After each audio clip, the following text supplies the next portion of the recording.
All right, and welcome back to TWiP. I am your host, Frederick Van Johnson. Joining me today on the show to discuss the world of photography and more are Cheryl Dorskind and Mr. Derek Story. Hey guys, welcome to This Week in Photo. Hi. It's good to have both of you on here. Cheryl, let's start with you. So you are brand new to This Week in Photo, so why don't you tell us who you are and what kind of photography you enjoy and all that good stuff. Well, first I just want to say congratulations with your new website. It's fantastic. Woo! Thank you. It's terrific. I'm happy for you. Anyway, I'm Cheryl Dorskin. I'm a photographer. I do children's portraits. I do fine art photography. I'm an author. I'm an educator and a fine art photographer. I think I covered everything. You shoot everything. I love it. It's awesome. I do everything. That's very cool. Well, hey, welcome. It's always good to have a new voice on This Week in Photo to keep it current and diverse and all that good stuff, because we tend to get in different ruts from time to time over the years. So it's always good to have a fresh face on the show, especially someone who likely knows more than I do about photography. So welcome. Thank you. All right. Also on the show is my good friend, longtime Twipper, Mr. Derek Story. Derek, what is going on in the digital story world? Hey, Frederick. Doing well. I actually have been doing a lot of commercial work lately. Nice. Yeah. Salt a little money away for the winter. You know how that goes. Squirrel/photographer. Yeah, it's like, oh, okay, commercial job, I'll take it. So yeah, I've been doing a lot of shooting lately, and I've got some fun things to announce in October. I'll have the new workshop season will be announced on October 1st. Oh, nice. On the digital store. Yeah. We're going to do some cool new stuff. I think I'm going to do a Bodie workshop over there on the east side of the Sierra, off Highway 3. Yeah, Mona Lake and Bodie in that area there. I may have to come with you and carry camera bags or something for you. Yeah, you're invited. That'll be a new one this year, and then we'll do some of our favorites too. So yeah, lots going on. Nimble Photographers doing fantastic. So I'm nice and busy. I'm busy. Very cool. Well, busy is good. Well, welcome Yes. back. I know you got a ton of stuff going on. Derek, you're like an iceberg, man. You know, you see, a little bit above the waterline, and then below the waterline is like a million things that you have going on. Yeah. I'm working on that below the waterline thing and losing a few pounds there. Global warming. It's all blame it on global warming. Al Gore. Yeah. All right. All right. Before we continue, I promised a young friend / fan of This Week in Photo that I would mention the word YOLO on this episode. I've never used this word in real life, but YOLO, and for the uninitiated, YOLO means you only live once. And I have to mention the fan. Her name is Kylie G. She is one of the youngest fans of This Week in Photo, and she dared me to say YOLO on TWiP. So I'm saying YOLO. You only live once on This Week in Photo. So Kylie, thanks for being a TWiP fan. I appreciate it. It's the battle cry of the 20-year-old photographer group. So there you go, Frederick. Wow, I'm like 20 plus years outside of that group, man. You just stepped back in time. I did. I don't know if I could pull off YOLO. That'd be like, wearing skinny jeans or something for me. I don't know. All right. So as Cheryl mentioned, last week we announced and launched a brand new TWiP website with lots of new changes to the TWiP universe and a bunch of new shows that are launching soon. Also, one of the shows that are now in feed sort of format on the TWiP network is All About the Gear. That's a show that I host with Doug K. Actually, Doug K is the host, and I'm just the the teller guy on the show to his pin. The latest show that we announced, or the latest review on All About the Gear, was on the Sigma DP2 Quattro. It's kind of a weird but capable little camera.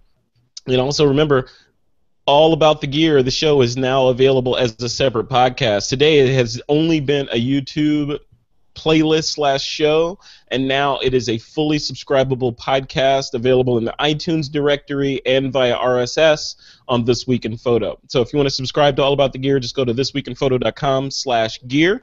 Also, over the years, I've done literally hundreds of interviews. So I've curated those down to about 100 or so, with more coming up in the coming weeks.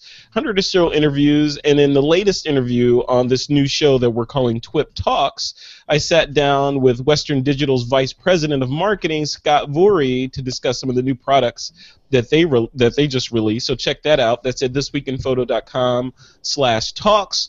And I'm really happy to announce our newest brand new show to the TWiP network, and that's Street Focus.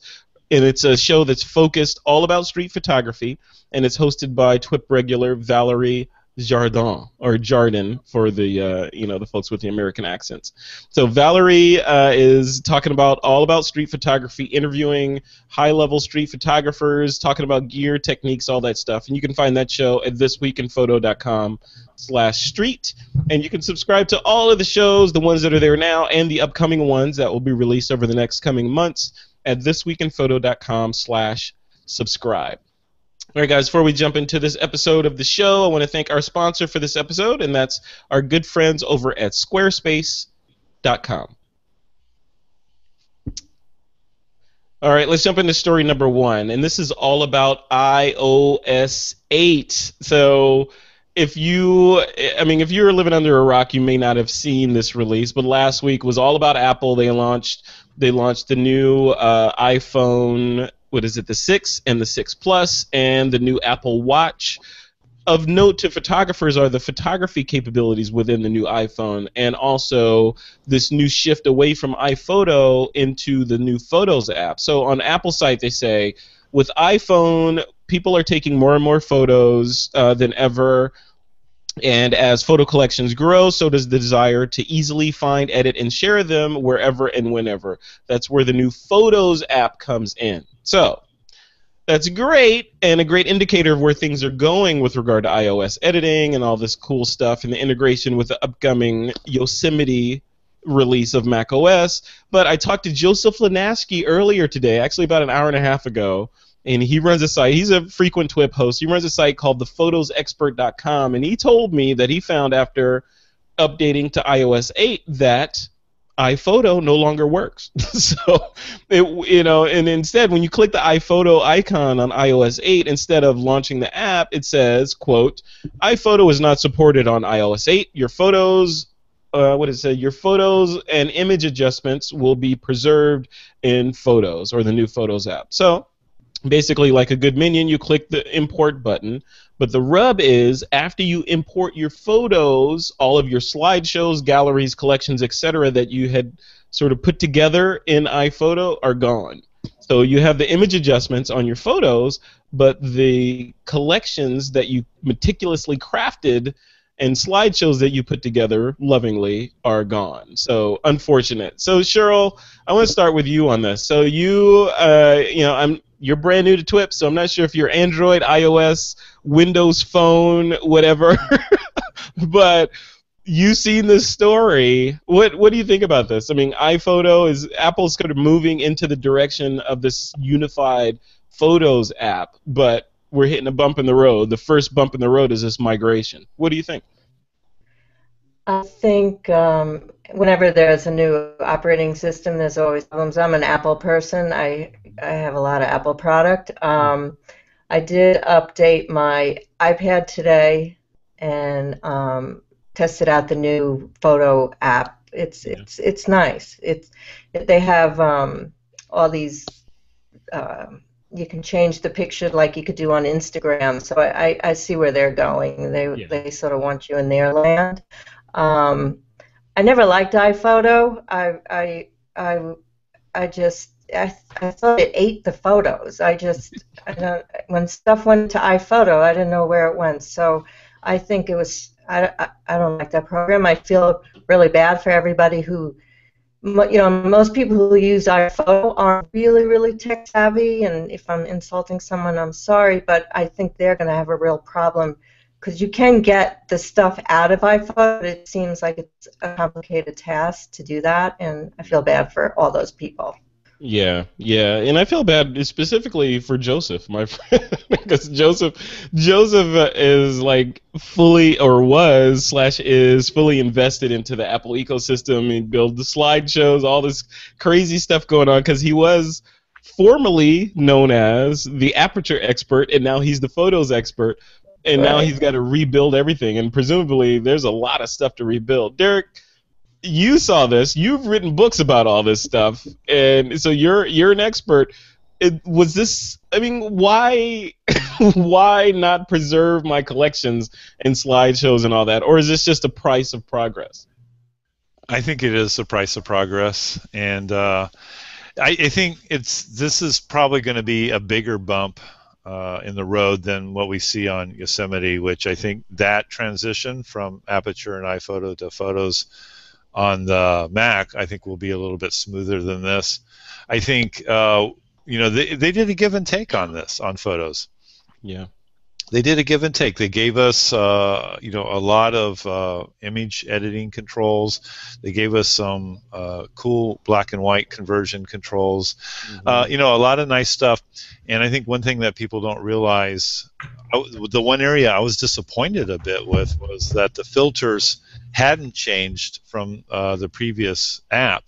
But the thing about it is that that's an open API, and so that we should start to see third-party filter packages available for the application, which means then I think that'll be even more interesting. So we'll be able to buy or get for free additional filters for the app, and really kind of expand it that way. Yeah. So it's yeah, you lose a few things. I have to tell you though, I just in my heart of hearts, I just don't think there were that many diehard iPhoto for iOS users out there that were really, using it to the full extent of the app. That just wasn't my impression. So I think they did a calculated risk on this, and there'll be a little pushback. I mean, if you're one of the guys that got burned, you'd be a little upset. Yeah, and I think I may be in that sort of general crowd, because I, like Cheryl, I never really used iPhoto on the phone that much. I bought it and it's installed, or I got it for free or whatever. But I have a folder full of photo apps on my phone that I use for different things, and iPhoto is very rarely one of the ones that I went to. Yeah. And I didn't build all the collections and slideshows and all that stuff. I just don't do that on the phone. It's just not me. I don't know.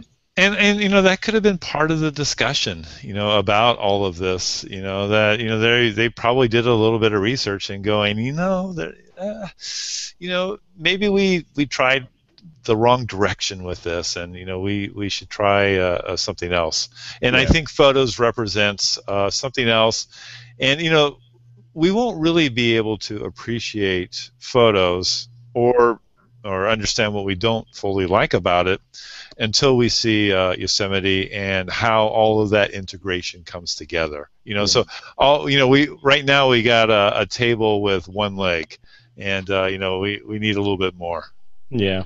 Now, Cheryl, how does mobile photography fit into your world and the things that you do? I mean, I've heard, from the far left of the spectrum that people are like saying, like, Jack Hollingsworth, for example, he's like 110% throttle twisted 100% on mobile photography is the next big thing, and it's it's going to overtake DSLRs and mirrorless and video, and it's all going to be mobile, right?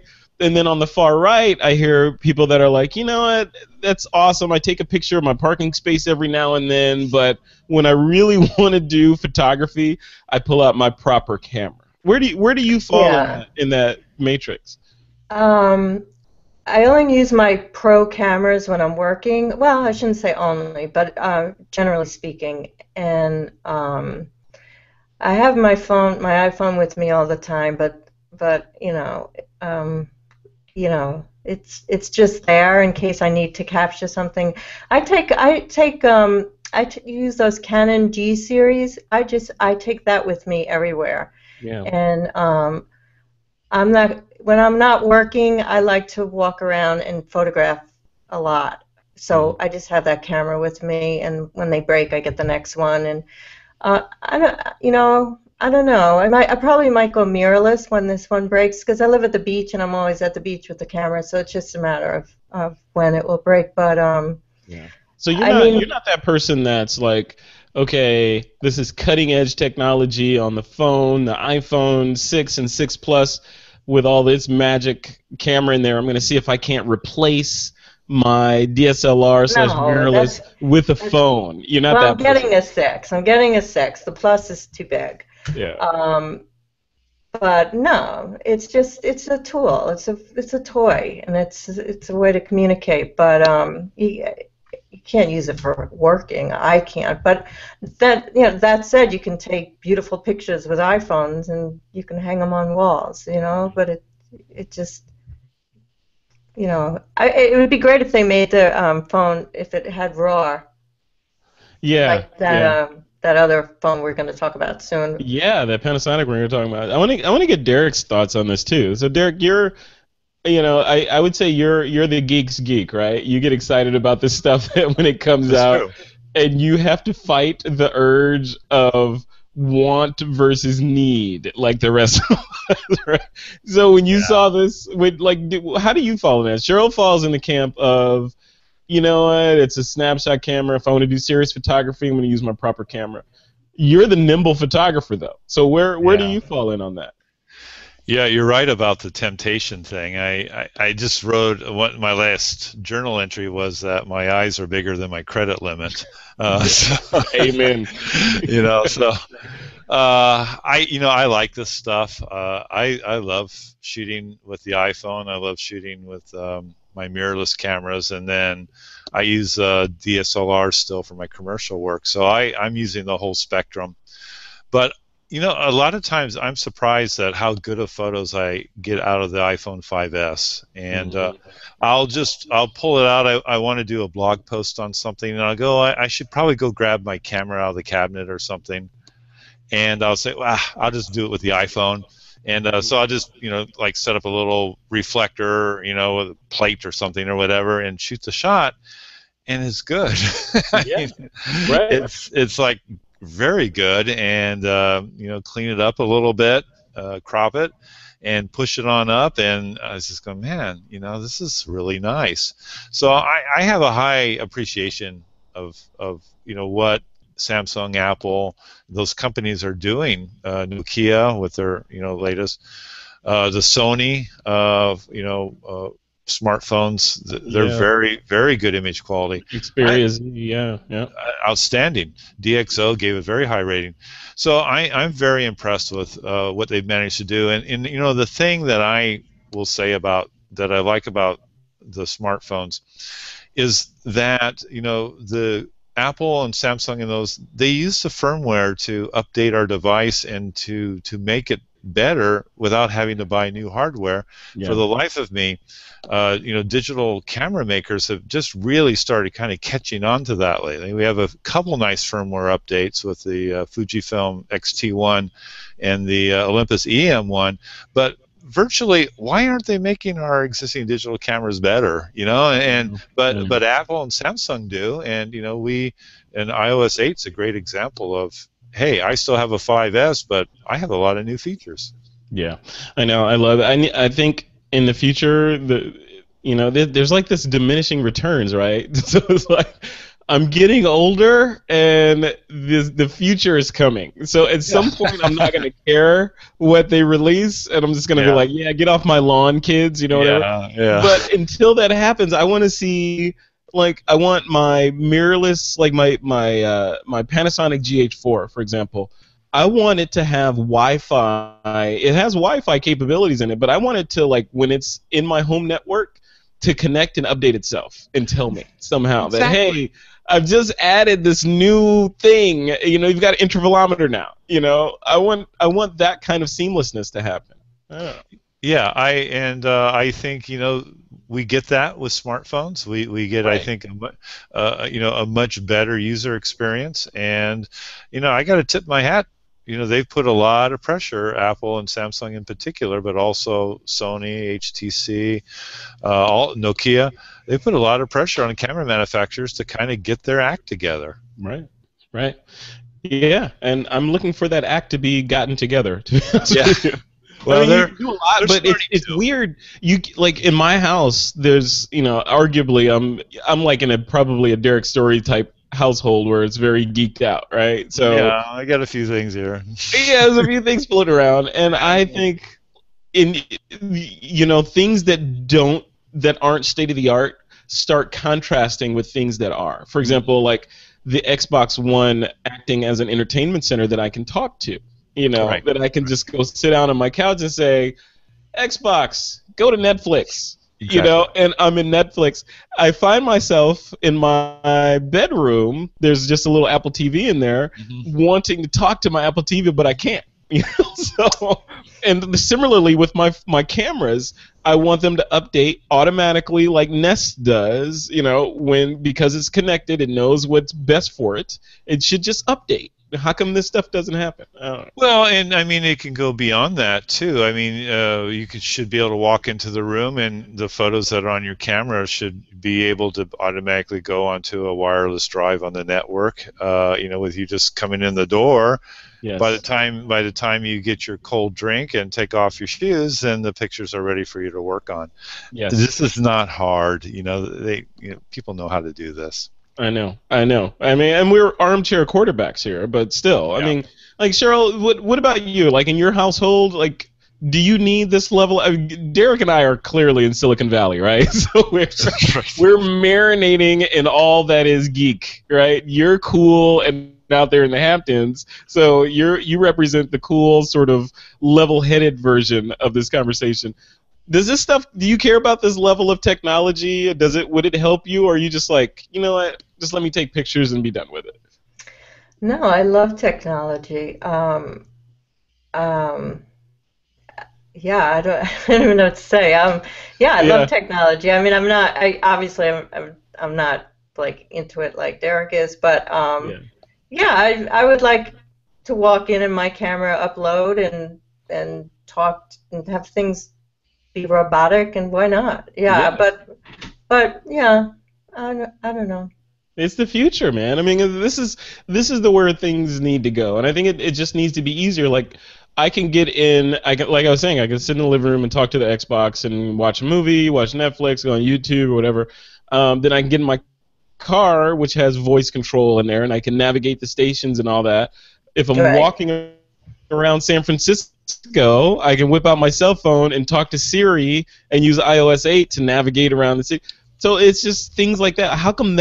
Derek, how come that technology has not made it down to my camera, which has multiple computers in it, right? Well, that's the question, right? I mean, that's the thing I've been wondering. Why hasn't it? And I actually wrote about that today on the journal. I said, why aren't they doing this? And I can't answer that question other than nothing has pushed them to it. And maybe now, what the technology companies are doing in the world of photography will start to get the camera manufacturers off their duff a bit. Right. Yeah. I mean, I don't know what will happen. You would think that the fear of death would be an incentive. You want to stay alive, innovate, but they still don't innovate. I don't know. It's like Polaroid. It's the same thing. So I don't know. Some of these camera manufacturers are gonna probably end up folding. I know, they're going to be Polaroided. I mean, by the way, did you guys see that there's a new documentary, I don't know if it's new, but there's a documentary that's new to me that just showed up on Netflix on Polaroid. Oh, I haven't seen that. You got to watch it. You got to watch it. I'm trying to remember the name of it, but just go search for Polaroid or whatever, and you'll find it. But it's about Polaroid and it's current. So it talks about Polaroid and their demise and why they went away and how historic they were. But then it also goes into Derek, do you remember the name of that new company that started developing film? The Impossible Project, right? Yeah. So the Impossible Project comes on and they talk about their film and people talk about how it was overpriced and all this stuff, and it's really interesting just to get a glimpse into that world, It's cool. Yeah, I just watched the new Ken Burns thing. He did Oh. the thing on the Roosevelts. Yes, I got to watch that. Yeah, and Ken Burns has now integrated video and color into Stop the press. It was interesting to, I mean, because anyone who ever does slideshows should watch at least a few of his productions, because he does a lot of really nice things. Yeah. But it was interesting to me to watch him experiment with new things and sort of you push his envelope a bit, and it worked. It worked for me. Yeah, very, very interesting. I have to watch that. It'll be in my list, but definitely check out that Polaroid thing too. I will. That's a good tip. It's part of history, It's an unfortunate part. One thing I'll leave you with on the Polaroid thing was that kind of set me back a bit. People get emotional about stuff, and Polaroid is a company that's selling stuff, and arguably they made some innovations. Granted, don't take anything away from them from doing that. But there was this woman, which you will see when you watch the documentary, on the show that started bawling, like crying that Polaroid had gone away. And I'm like, you know what? There are like wars going on and starving people in the world and murder and all this stuff going on, and you're crying about Polaroid going away. Really? Really? Prioritization of the tear droppage. All right, guys. Let's move on to story number 2. The second story is about Panasonic. So here's the blurb Bruce put in here. He says, building on the success of its Lumix line, Panasonic revealed their latest entrant into the connected camera category at Photokina. The Lumix CM1 is a smartphone that uses the latest Android operating system, but it's not the phone that's the story here. The CM1 features a 1-inch sensor capable of capturing a 20-megapixel still and 4K video using its 28mm or 35mm equivalent f2.8 Leica lens using the dedicated shutter button and the slider on top of the device. So this is, again, a smartphone with a 1-inch sensor and a Leica lens. So, but the rub, of course, of this is it's only available to folks living in France and Germany. Cheryl, looking at this, is this something? I mean, we're talking convergence here, right? We've got the new iPhone 6 and the 6 Plus with their new photo capabilities, and now we have this thing which is running Android and shoots 4K video and 20 megapixel stills. Can you see yourself jumping into something like this and saying, you know what, I'm done with all that other camera stuff. I'm moving into convergence. My phone is my camera is my phone. What do you think?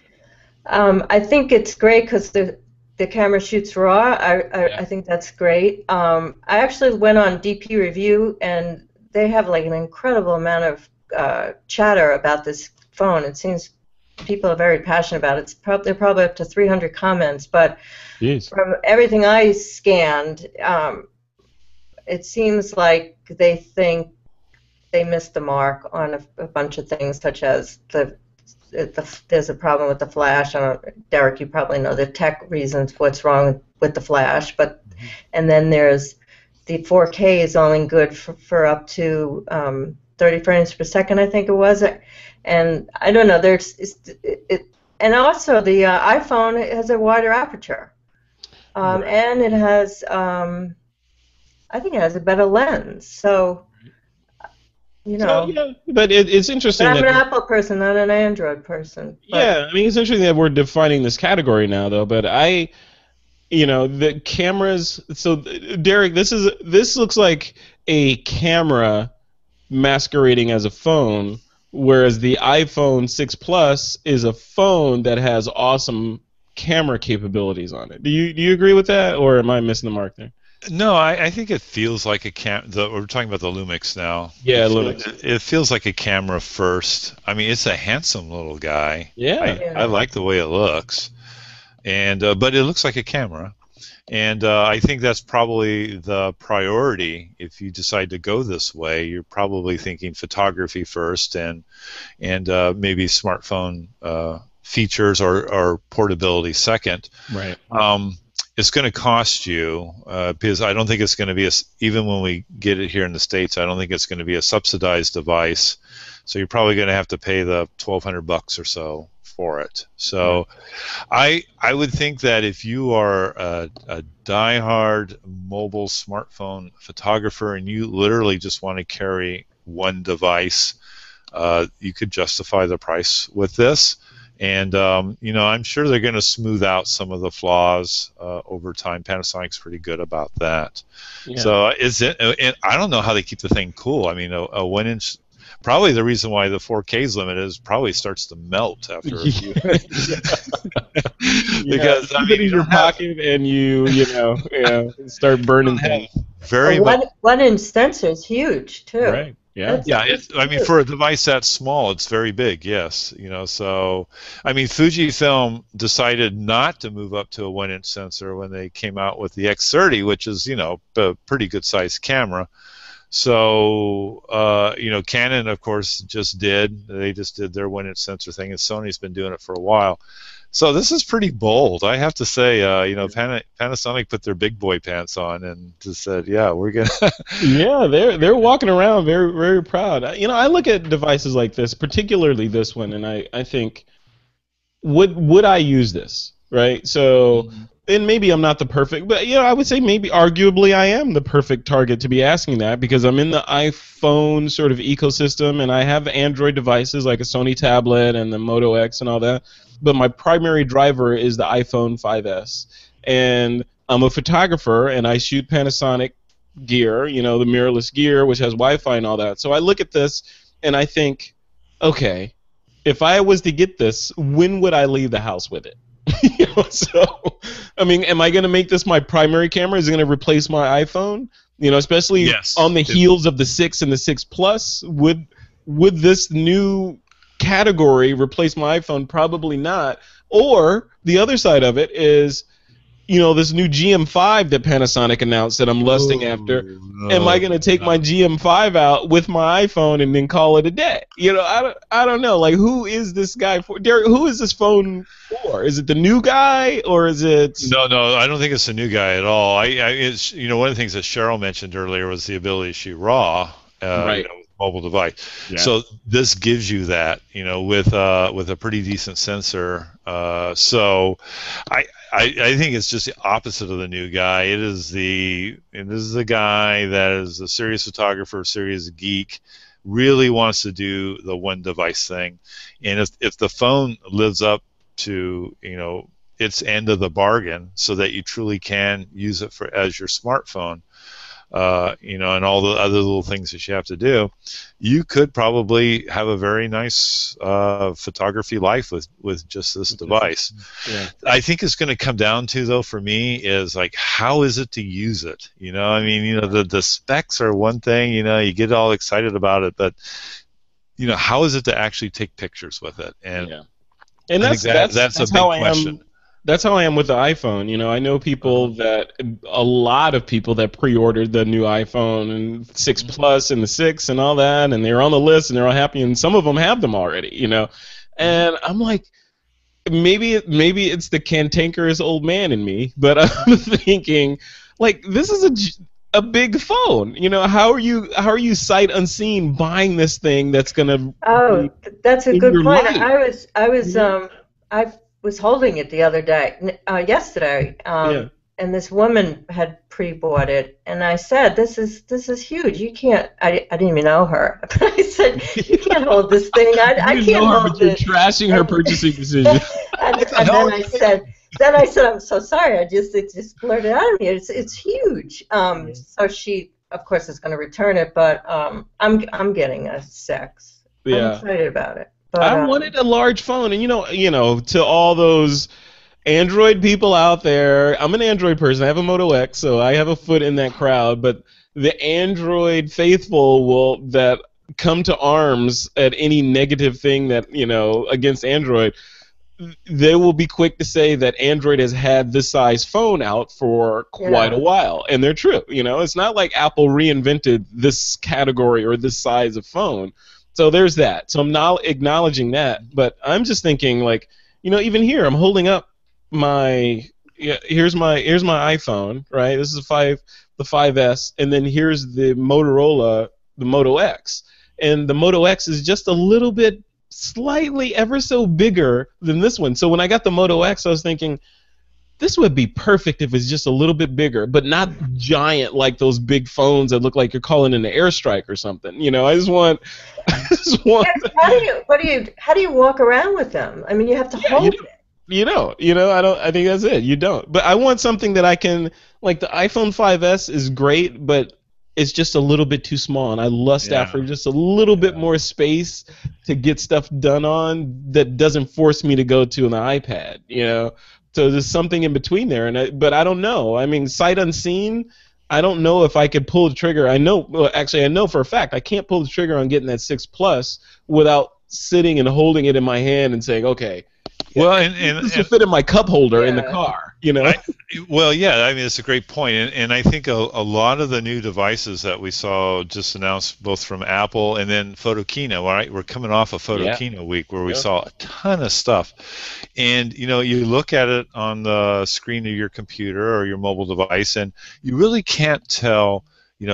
How it's going to fit in your hand. You can't really tell what the user experience is going to be, all that sort of stuff. And this is, to your point, you need to try this stuff. You need to really, because I'll tell you, one of the reasons why the iPhone has done well over the years, most popular camera in the world, is because the user experience is good. Yeah. One of the reasons why people love DSLR still and will not get rid of them, and they're not going anywhere, I don't care what anyone says, is that the user experience for some people is really good. Yeah. And I think the new devices, with the ones that grab hold, are going to be the ones that not only do their job, but make it pleasurable while you're doing it. And you got to hold the thing. You got to, I mean, you do. So I think your point's great. Yep. Yeah, to Apple's credit, though, I mean, it's interesting from a marketing standpoint. We're having a conversation over which one to buy. So not if I should buy it or not. It's like that's a foregone conclusion that we're getting one. But it's which size to buy, So that it's interesting that little nuance is there.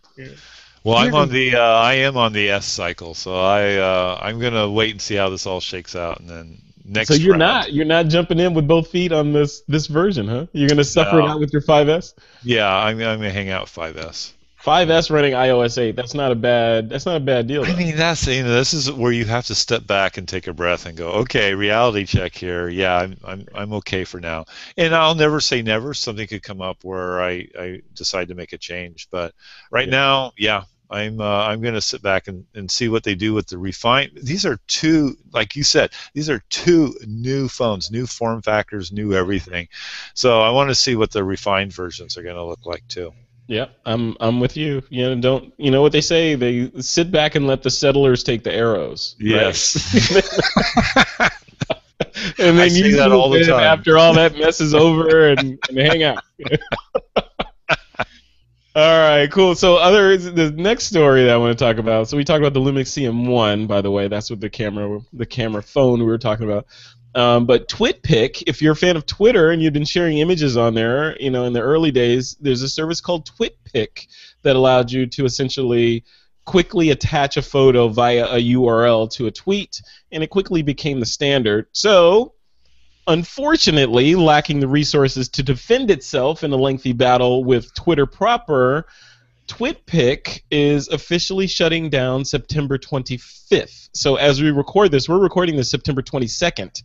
So in 3 days from now, Twitpic will be no more. They started in 2008, and like I said, their value proposition was to allow photographers to share photos on Twitter, but they're losing access to Twitter's API pending a trademark suit with Twitter, and users essentially have until the 25th of September 2014, as we record this, to export and download any of the images that they stored on Twitpic. This is interesting because I want to talk about this with you guys, because when I put my marketing hat on, I talk a lot about the whole idea of digital sharecropping, and that's when you build up your business or your social presence and put all your eggs on someone else's land. In this case, Twitter with Twitpic, or if you're building a business and you base its infrastructure on Facebook, for example, or something, or Google Plus or something.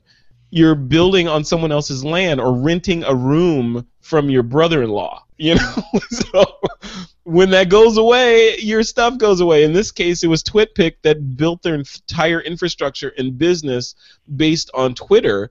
And Twitter, arguably at the time, was smaller, and they're like, "Oh yeah, hey, you're adding this. This is cool, dude. Thank you for supporting us." And now Twitter's giant, and Twitter's saying, "I'm sorry, who are you again? You are an annoyance. Did you get invited to the party? Let me see your invitation."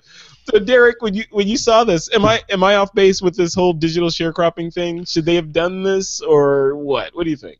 Well, I think it went the way you would think it's going to go, right? I mean, really, I'm surprised they got it. I mean, it's not even like the brother-in-law was renting. I'm not even sure that there was any business exchange between the two. Yeah. I don't know, but I was always under the impression that there really wasn't. Right. So I would say if I was those guys, hey, it was a nice run, and now I got to figure out what my next venture is going to be. Live and learn. Yeah. Live and learn. Kind of like the guy that sold all his Apple stock for $10,000 back in the day. That's now worth $20 billion or something. Yeah. Oh yeah. Yeah. But I mean, in the early days, Twitter was messaging only, and we wanted to attach photos, and they came up with a way to do it, and that was cool, and thank them for it. But now photos are a big part of Twitter. They're one of the measurements of if you're a social photographer. Are you on Instagram? Are you publishing on Twitter? Are you in Google Plus? That kind of stuff. Right. Yeah. In hindsight is 2020. And Cheryl, when you see a story like this, you have a business. You're an author. You do all this stuff in publishing, etc. So when you see stories like this of a company that basically was building their business and their business model was based on good faith, which lawyers would probably, their skin would crawl when they hear the good faith term. What do you think? What do you think of the story? Did they mess up, or is Twitter in the wrong and they should have just said, you know what, TwitPic, we're going to buy you. Here's $1 billion. Come on in. Here's some cubes. Go set up camp and go for it. Well, I mean, no, that's not what it's about, It's about money. It's not, they're not friends. Yeah, it's about money. I mean, I come from a family of lawyers. You don't do anything on business on good faith. Mm-hmm. This was coming down for a while. Right. This thing. Yeah, exactly. I mean, I don't know. I mean, it's interesting, and I feel sorry for those guys. I saw a story. I don't know if it was a story or documentary or something on Twitpic, and it was talking about how the guy started in a one-bedroom apartment, and he had the server himself and was doing the administration. It was like your classic startup story that he saw a need. People want to share images on Twitter. I have the knowledge. I'm going to build the server and set it up and make it happen, and it just took off from there with celebrities using TwitPic and all that stuff. And I think it's a sad story of somebody who's making it up as they go along, which we all are, but in varying degrees of making upness. Yeah, I mean, it's too bad he couldn't sell out and make a fortune, but not everyone can. It's too bad. Yeah, that's sad. But I mean, he learned a lot of. We all do on our business ventures. He learned a lot of stuff along the way. I mean, this was fantastic experience in terms of going from your bedroom to suddenly having a real business. Right. Takes that stuff and goes on to the next thing. And change is definitely part of this environment that we're in. Yeah. And I'm hoping. I want them to come up with something else that's cool and maybe in a way that they can benefit from it even more. Yeah. So. But not to dive too deep into that, but how, like a TwitPic type service, if you're building that, what is the monetization strategy for a service like that that's built on somebody else's network? It's not like you're going to be serving ads in there or anything like that. Or is the strategy to be acquired, and that just didn't happen because Twitter's like, you know what, we can just throw an engineer at that and build it ourselves. Why do we need you? So I think that's what happened. Right. Yeah. They didn't need him. Yeah, yeah, yeah. Literally, and there was no They paper. just knew. There's no agreement, no contracts or anything in place. So they're like, you know what? Why don't we just build it? Let's just build that into a dot release of Twitter, and it's all good. And we'll go to court. So. And I, in all honesty, I didn't dive into the story very much because even the abstract of it, I just go, I'm not surprised, Yeah. and just kind of moved on to the next thing, even without knowing the details of it. I still don't know the details of it. Yeah. But yeah. Time to go on to the next thing. It's unfortunate. All right, so the next thing. The next thing is about Tiiny. So there's a new photography sharing platform that's been created by Dig founder Kevin Rose, who's also an investor in many of the companies around these parts.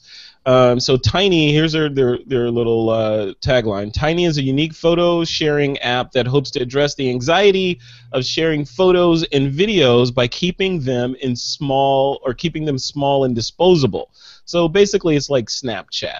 So their interface is based around displaying a live stream of photos and video loops from those people that you follow. And these photos are, in fact, tiny. They're displayed in a square aspect ratio of only 212 by 212 pixels, and the photos are only available for 24 hours, and they cannot be zoomed into. So it's like disposable junk food type photography, or something. I don't know. So the service is using your Twitter login and allows you to capture photos and video and share them on the timeline, all that sort of stuff. So Derek Story, you're on the leading edge. You try all this new stuff out. Is Tiiny on your iPhone? It's not on my iPhone. And if you would have asked me a couple years ago, I go, I don't see much of a future for it. But Snapchat sort of changed my my perception of that because Snapchat definitely has struck a chord with a lot of people, and especially I notice it with high school kids and and 20-year-olds, they like just how is this so immediate. So I think there probably could be something to it. I think it'd be interesting to see how you differentiate yourself from someone that's pretty strong market position right now. But I think there could be something to it. There could be. It could happen. Not really for me though. I downloaded it and I don't know. I didn't get where it was going to differentiate itself from Snapchat. I didn't get it. It's like it's a collage, mini squares within squares. But I don't know. I don't know who would take all the time to use that. It just I downloaded it. It is in fact on my iPhone, but I just put it on there. I haven't played with it yet. But like many social networks, there's two camps, right? So I read Gary Vaynerchuk's book, which is what is it? Jab Jab Right Hook, I think is the title of it. And one of the tenets in his book is you can't dismiss these new technologies as they show up because who knows which one is going to be the next Snapchat or the next Twitter or whatever. You get on the ground floor and then you build your base and you suddenly become a Trey Ratcliffe or somebody like that with gazillions of followers. But there's that side of it. Then the other side of it is, dude, I got a lot of stuff to do. There's a lot of social networks I got to keep up with. I'm trying to keep TWiP going. I'm doing this, and then there's family, and then there's travel and workshops. Do I really have a slice of time to commit to building out yet another user base of people that may or may not care about anything I have to say? So I don't know. I mean, I'm not dismissing technology. I like all these new things. I don't think it's so new. I think it's copycat. I don't know. Yeah. I guess maybe I shouldn't be critical on air, but I just didn't get the value of it. I thought I had read that he was just sort of throwing it up, just like trying lots of things out, and well, that's the definition. That's the definition of Silicon Valley, Yeah. So. A/B testing on the West Coast is what we do. Yeah.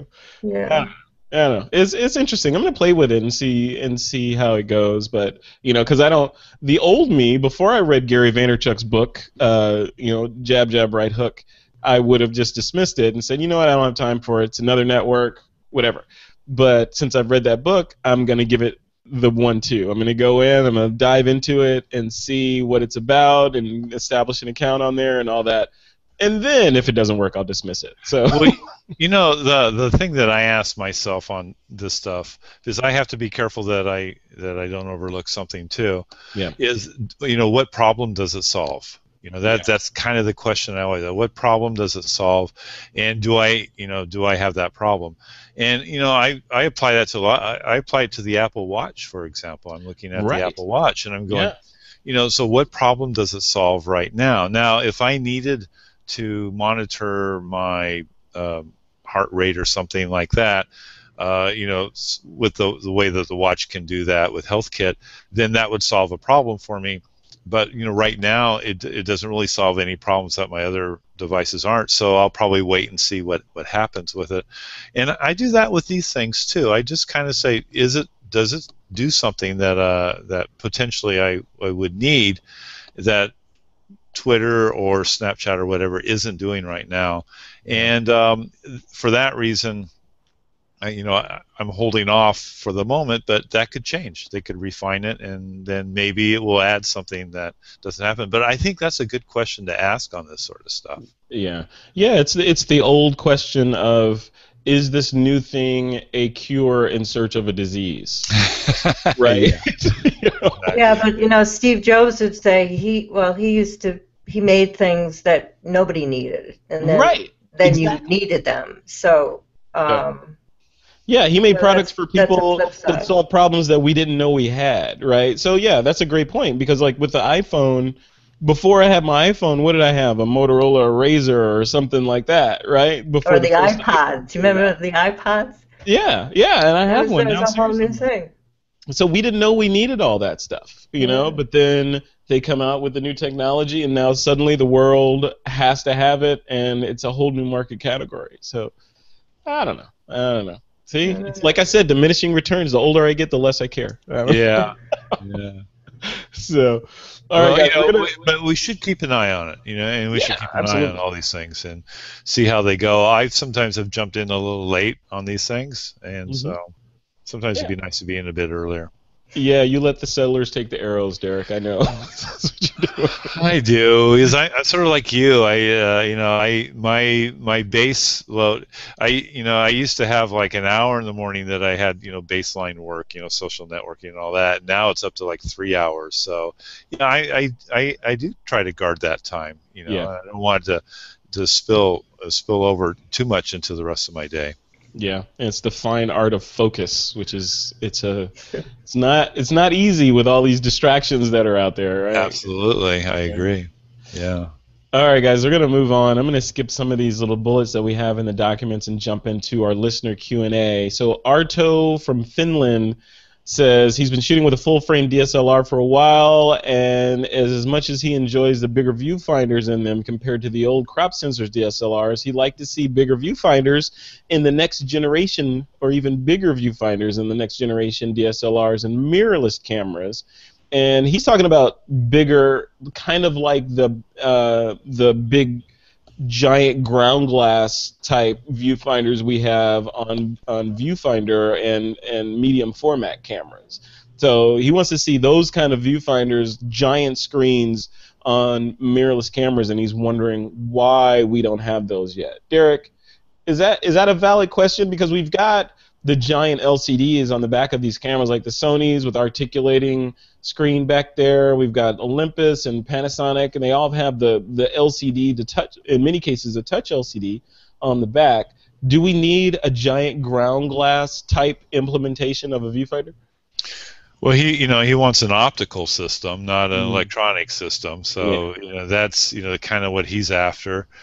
And the reason why we don't see more of that is because it takes big stuff to make that happen. You need big pieces of glass and mirrors and all that good stuff, and a medium format camera that has that nice ground glass is a pretty hefty device. Right. So I just think that it's not the trend right now. I mean, it's just that's not the direction that cameras are going. And the whole reason why we have mirrorless cameras and electronic viewfinders and stuff, is so that we can have viewfinders in a smaller package. So I just think he's hearkening to something that just isn't in vogue right now. Yeah, yeah. It's a niche again. Maybe this is he's asking for a cure in search of a disease, right? Or a disease in search of a cure. But something that you can do, for instance, you can buy a Hossi, a 500 series Hossi now, and get a digital back for it. Have that optical glass, experience, and still have some modern electronics. So there are solutions out there for people that that want those kind of cameras. Yeah. Yeah, I know, Cheryl. What do you think? I mean, are you lusting for a giant viewfinder, in this case, optical viewfinder on your camera, or is this a niche kind of request? It's a niche kind of request. I'm looking to go smaller, but I get it that he wants to see. I mean, he referenced it to that the Leica. Yeah. The Leica. Yeah, I mean, I see what he likes about that. But I think that's the problem with cameras right now, because there is no camera that's perfect for whoever wants a camera. There's some point that's missing from all these cameras. No matter what category you're in. If there's a 4/3, I was looking at the Sony, the A7, or is that what it's called? The A7? A7R. Yeah. So I was thinking, well, maybe I'll put my Canon lenses on that, but then all of a sudden it becomes so heavy again. So so I thought that doesn't solve my problems. But I think that's the state of the camera industry now. It doesn't nothing's perfect. It just doesn't fit everybody's exact needs. Yeah, you should, Cheryl. You should check out the nimblephotographer.com. That's Derek's site, where he talks about doing more with less, and light cameras and packing light bags and all that stuff. Right, Derek? Yeah.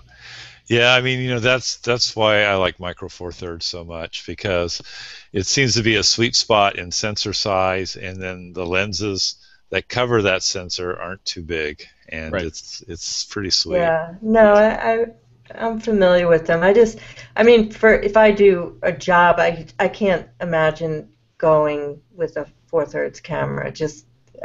I don't think it would. I'm in the Hamptons. You have to look a certain way. You still have to have a DSLR. I think that's awesome. What I do. See, Cheryl, we say on the show all the time that that is photography theater. Right, so totally. You got it. Capable and can create beyond the images that you need to create. The client, in this case, in the Hamptons, right, was expecting you to show up with something more impressive than what they probably showed up with. Well, trust me, they have fantastic equipment. I can't imagine. They just shoot on automatic, but yeah, you have to wear the outfit. You really do. Yeah. I mean, that's what I think. So I would do 4/3 for my play, which I like to play a lot. That's depressing. It's like the uniform. You have to wear the outfit, is what you say. You got to show up. You got to show up with what I do. Derek, how do you feel about that? Do you have to show up at your jobs wearing, quote, the outfit in order to be considered a pro?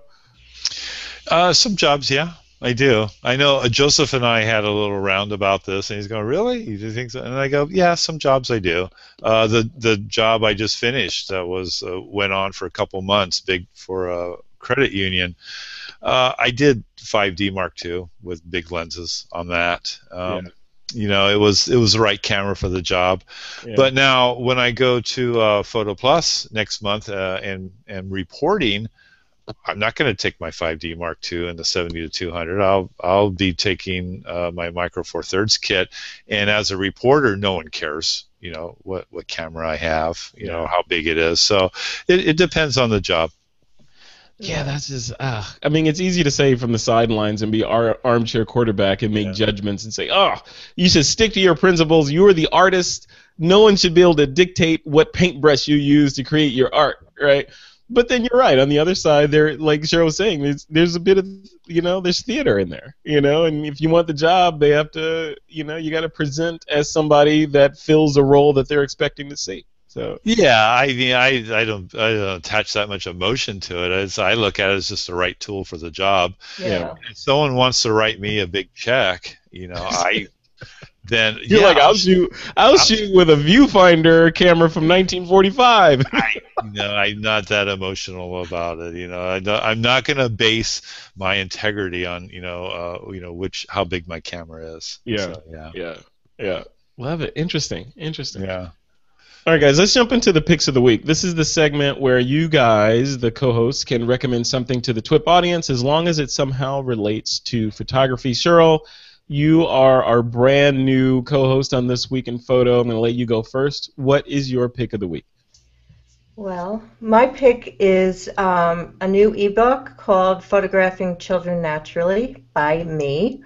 Nice. It's my new ebook, and it's published by Trey Ratcliffe. It's available on Flatbooks, and it's an awesome book. It's a comprehensive guide to photographing children, and it's for newbies, people who maybe are thinking about stepping into that field of photographing children, and there's even stuff for people who are already doing it already. There's, like, for instance, there's some great checklists in there. Like, before every shoot, I print out these checklists and I make sure that I, have all my equipment and know my ISO and know what size prints the client's going to want, so I'm cropping big enough around it, or, I have to make sure my ISO is one that if I'm going to do wall size prints. So anyway, I have all this stuff in the book, and it's a great book. And Flatbooks is giving coupon for 20 off till October 13th. 20% off. Awesome. Okay. 20% off. Cheryl TWiP is the coupon code. Very cool. Cheryl, CHERYLTWIP. Cool. And that's through the 13th of, when is it? Of October? Awesome. All right. Well, cool. Thank you. Thank you, and thanks for coming on. It's good to have you on the show. Yeah, it's been great. Thank you. All right, Mr. Derek Story, you have a pick of the week. I have a feeling yours is going to be more geeky than an ebook. What is your pick? Just possibly. Although I like the sound of her ebook, definitely. So this is by Western Digital. Am I doing this well here? You are. I see it. Yeah. Yeah. It looks like a hard drive, and it is a hard drive. It has a 1 terabyte drive in there, but it also has Wi-Fi built in, and it also has a SD card slot right here in the side, and you can just carry this little puppy. It's the My Passport Wireless, and I put the link for you in the show notes. The 1 terabyte model is $179, USB 3 also. But basically, you fire it up, and it sets up an access point for Wi-Fi, and you can, up to, I think, 6 or 8 people can log in at once with iPads, iPhones, Android devices, and computers, both Mac and Windows, can log into it, and you not only can you get the information that's off this drive onto any of those devices. What we haven't seen, though, is being able to send pictures and documents from those devices to this to be backed up. Right. They figured out how to do that using their app, And then the other thing is that when you're in the field, you can take your SD card, put it in here, and have it just automatically backed up both JPEG and RAW files. And then later on that night, you can, pull out your iPad and look at your pictures. They're safe and sound on here. That's cool. It's cool. Really nice. It has a battery built in that goes about 6 hours. I don't baby it. I just leave it on. It seems to be in standby mode. It seems to go for quite a while. And the Wi-Fi doesn't turn off. It stays going. So when you need it, it's just there. Yeah. And it's light. It's very light. So let me understand that. So that device, I get that thing. I configure it. I turn it on, and it's a 1 terabyte drive in there that that is also creating a Wi-Fi bubble around it that up to whatever 6 devices you said can then connect to it simultaneously and transfer files to or off of it. Correct. Is that right? Correct. For 6 hours. Yeah, and you can also also have the SD card slot for if you're just in the field and you just want to do a direct backup right away. You just did a big shoot and you go, I want this backed up. Just put it in here and it will just boom copy everything that's on the card. Put it in a directory and organize it on here so that when you look at the directory structure on your device, it's organized. It's not like it's just a bunch of loose files. Yeah. And you can use the app, the iOS app or the Android app, to even organize the directories, create new ones, move things around. They've thought about this a lot. You know. I wonder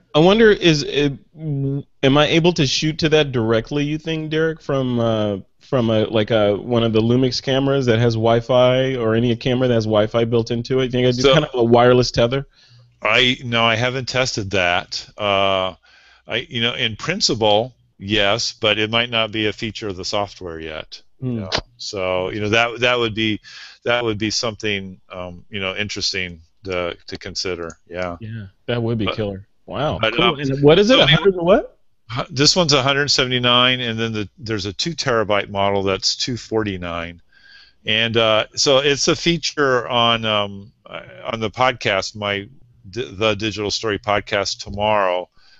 So I talk more about it. I go into even more detail about it on the podcast. So, Excellent. But I have to tell you, I've been kind of waiting for something like this for a while, because what it means is now iPad, this camera gear, I get on a plane to New York, and I don't really need to schlep much else. That's it. Is the drive in there? Is it a solid state drive, or is it spinning? No, it's not. It's not. It's a spinning drive. You can hear it. Okay. But if it was a 1 terabyte solid state drive, then the price would be a lot more. I was gonna say $179. Yeah, that'd be like $5 or $6.79 if it was a solid state. It would be up there. Now I think Toshiba has done a solid state kind of this thing, a solid state version, but it's only 256 gigabytes, and I think it costs a bit more. So it's that solid state drives up the price. Someday that won't be the case. I mean, it's interesting that they're able to get 6 hours of battery life out of something with a spinning drive in it that's also creating a Wi-Fi network. Yeah. That's fairly impressive. And, that's the first thing I always sort of question. But then, I just left the thing running and doing my thing. And I've charged it twice the whole time I've had it. I've been testing it for about a month.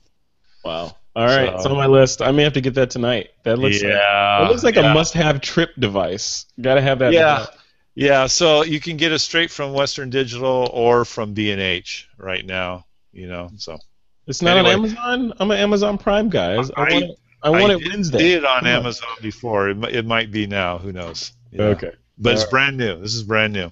Yeah, I know. I did so the interview that I mentioned earlier, I did with the VP of marketing at Western Digital is the latest TWiP Talks, or the interview series that I do, is the latest episode with him, and he mentions that device specifically. But he went into it, and he kind of talked about what it does, but I kind of glazed over a little bit, because it's marketing stuff, When you say it, of course, it makes sense now. I'm like, okay, maybe that's cool, but it's and you do it like these other devices, right? So from your iPad, you just log in to that Wi-Fi access point in settings. Then you launch the app, and off you go. That's it. All right, I'm gonna get one. Life is beautiful. Hey, you haven't steered me wrong yet, Derek. Even you guiding me into the world of Micro Four Thirds. So. Yes. Yeah, and this one, I'm just as convinced you'll be happy with this too. All right, cool. All right. My pick, real quick, is from our friend Brian Caparici. He's a frequent guest on This Week in Photo. He's been on at least once, I think. And he runs a site called The Sprouting Photographer. It's a site that's targeted more at the business and marketing side of photography, specifically as it applies to weddings and portraits. So he wrote a post called The Lie of Busy. So it's a really good post, and it's on my iPad waiting on me to sort of read it again. But it's a really good post that sort of goes into the idea behind the excuses that we use for being busy all the time, and how you can get out of that sort of rut of I can't do the things that I want to do because I have no time, and kind of Oh man. readjust into you have a lot of time. You know, it's just you choose not to have that time to do the stuff that you want to do. Yeah. So yeah, definitely check that out. And Brian's a good writer, and definitely check out the sproutingphotographer.com too. That's his website. And I believe he has a podcast over there too, where he does some really cool interviews with a lot of industry movers and shakers. Awesome. All right, guys, we are at the end of another episode of This Week in Photo. I want to thank our friends over at squarespace.com for their support of the show. Cheryl, where can people go to keep up with you and connect with you online? They could go to my website, CherylMachatDorskin.com. It's a long word, so you'll have it. You'll have it on the notes. Yes. CherylMachatDorskin.com. Excellent, excellent. And you've got photo classes running around, because we did an interview, which is going to air soon, but we did an interview and you sort of talk about that you do these intimate sort of photo classes and you do some online stuff. Can you tell us a little bit about that? Yeah, I'm actually teaching a lot right now. I teach 3 online classes, photographing children, all about color and painting photos. They're all online. And then I do private mentoring classes. And then I'm doing a photo safari on October 11th. People come and I take them to fabulous places out here in the Hamptons. We got 2 carloads, and then I teach a painting photos workshop in November. Wonderful. So and I teach college too. I teach a college class. So Wow. I'm teaching a lot right now.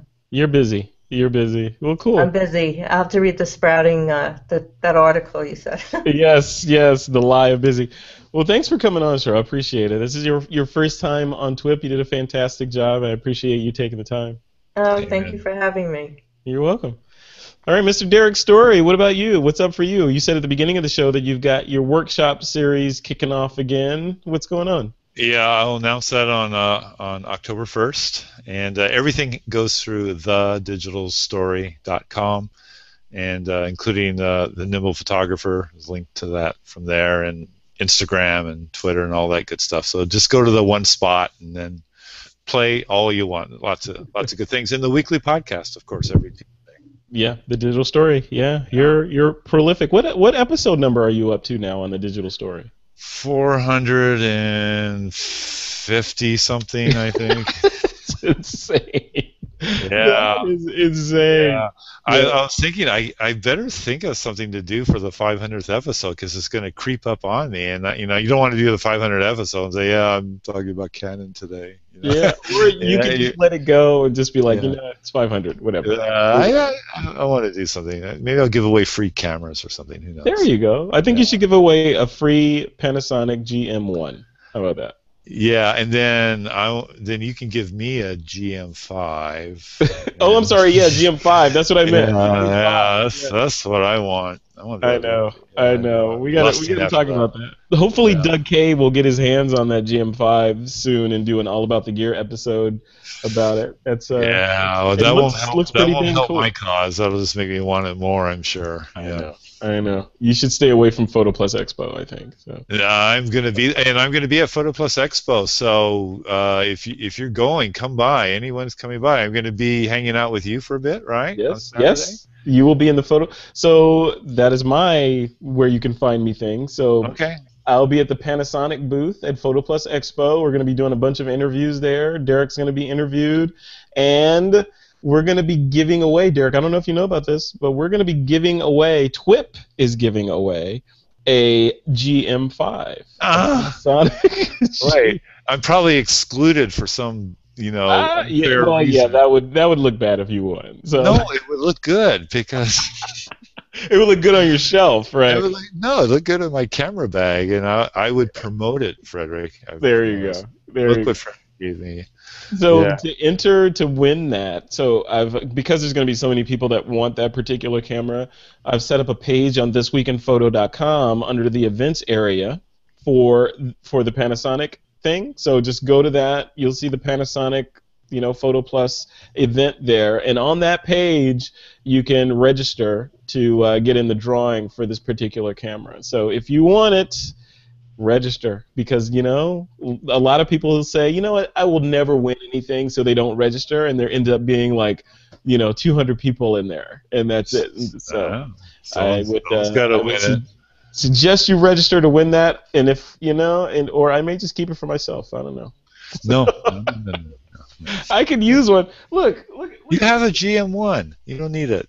Look at this. I'm schlepping this old thing around. Look at that. Yeah, you have. See, that's what I say. You have GM1. I don't have anything. I don't have nothing. Whatever. Wah. All right, guys. Listeners, if you want to check us out, be sure to head over to thisweekinphoto.com. As Cheryl said, the brand new This Week in Photo website for all of the TWiP Network shows, including this one, all about the gear, TWiP Talks, Street Focus, and more on the way. You can check them all out there at thisweekinphoto.com, or go to thisweekinphoto.com/subscribe, and you'll see a listing of all our shows. All right, and I'm Frederick Van Johnson, and with that, it is time to take that lens cap off.